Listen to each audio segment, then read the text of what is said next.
The confirmation of U.S. military strikes on terrorist targets in northern Nigeria has once again placed the country under intense international scrutiny, prompting concerns among diaspora communities about safety, perception, and what the headlines mean for everyday life far from the affected regions.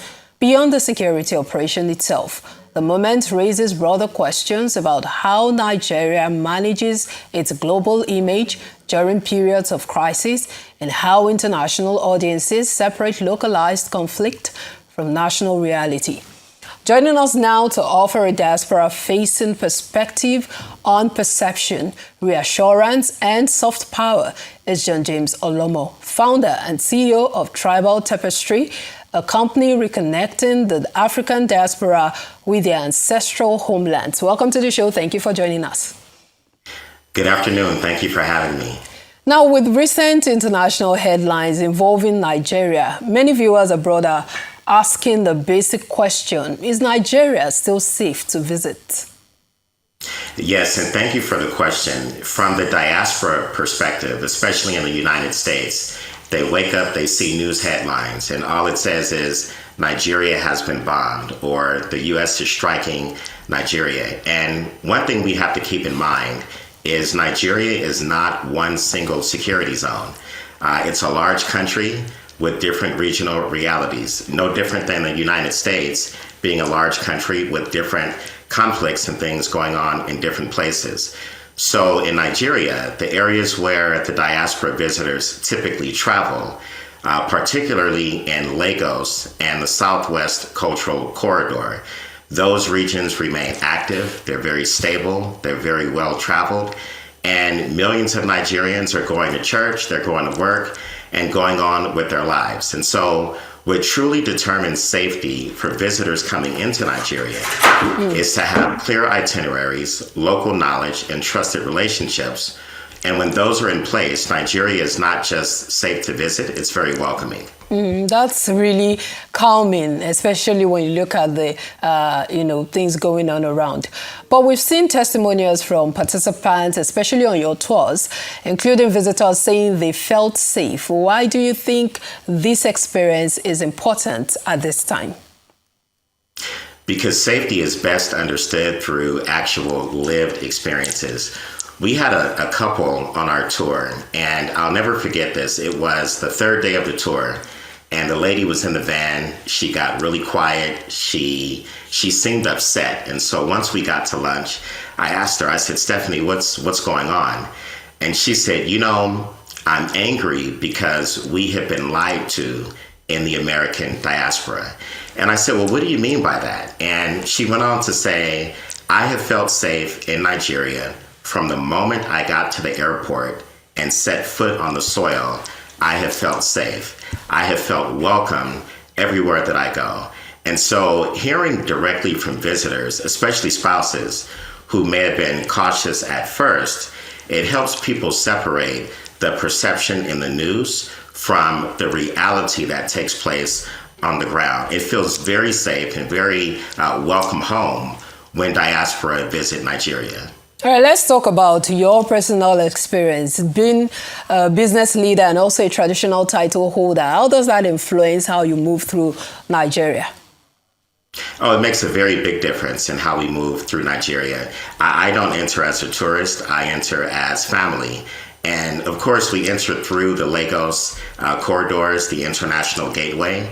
But then we're moving through palaces, Ikorodu, Imota, Shasha, Ile-Ife, and so all of those things make for a very safe and welcoming experience for what we call homecomers, the diaspora returning home. But when you look at the recent airstrike by the United States, some international viewers would interpret such foreign military involvement as a sign of instability. How do you respond to that?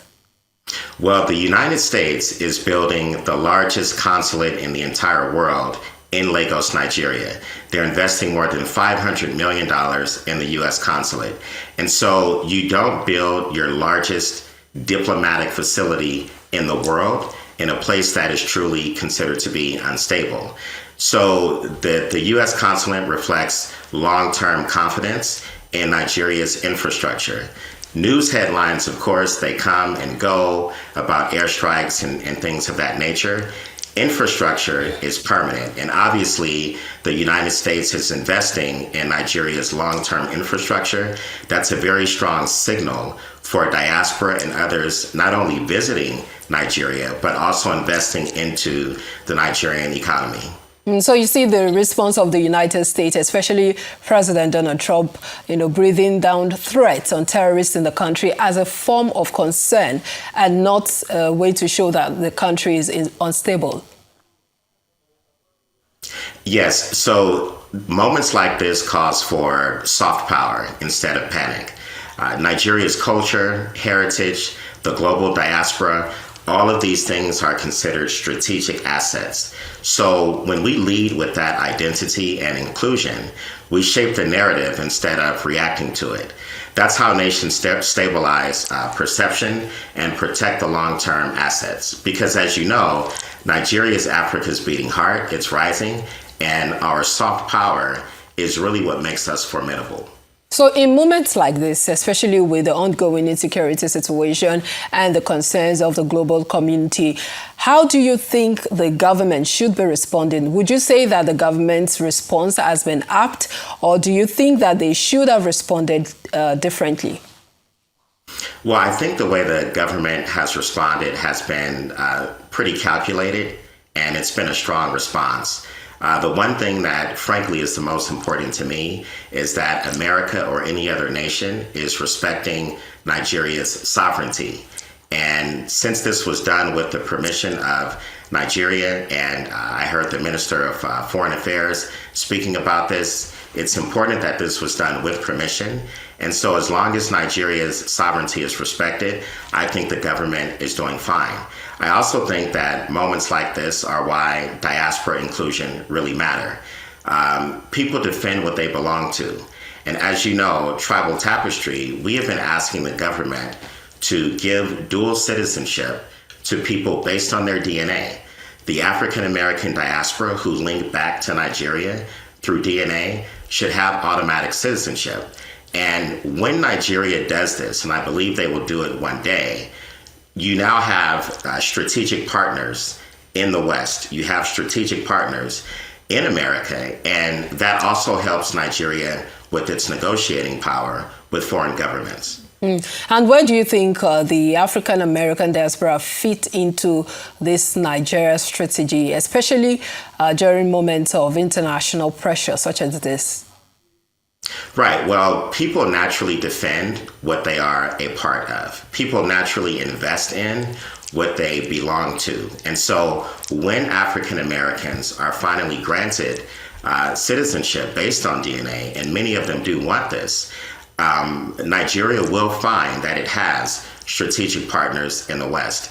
Stakeholders invest, advocate, and protect Nigeria's reputation. And that is what Nigeria will have in its largest and most economically viable tribe, which is the African Americans.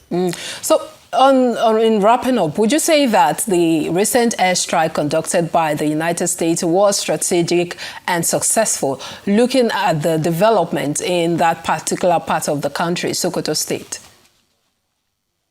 Yes, so that part of the state, one thing I would like people to keep in mind, especially in the diaspora, is that part of Nigeria, Sokoto State, it's in the northwest, right? And it's right on the border of Niger.